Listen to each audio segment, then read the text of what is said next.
Well, how's it going, everybody? Once again, it's your friend, the Gunman, from my studio here in Nashville, Tennessee, with my daily dose of good news for you.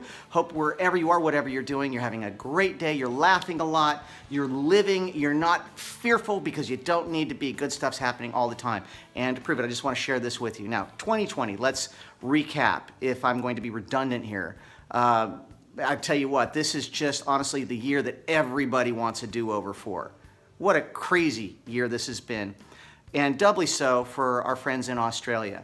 Now, I don't know if you've been following this, but they had a devastating fire season this past summer in Australia. If you combine the sixth largest coastline in the world with those offshore breezes, with incredibly dry weather and all of that tinder that was there, they had a wildfire spread all across their country that was devastating to the wildlife, to the trees that were there, and it looked fairly hopeless just a few months ago.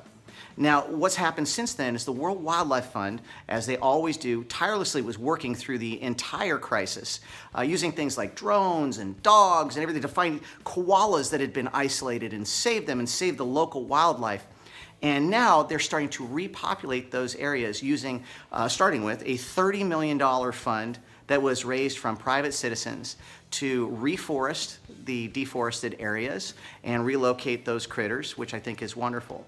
But what that has also done is inspired the local government, the New South Wales government, to commit to $300 million of support to do more of the same work. They plan on replanting millions of trees with that, and also protecting the old growth forests that are there, and getting things as back to normal, and even in a better way in some instances too. They're moving forward on initiatives to do different things as far as like with manufacturing or using manufactured plastics, because those are hard to dispose of, and all of that. Obviously the folks down in Australia are very conservation minded, which I think is wonderful.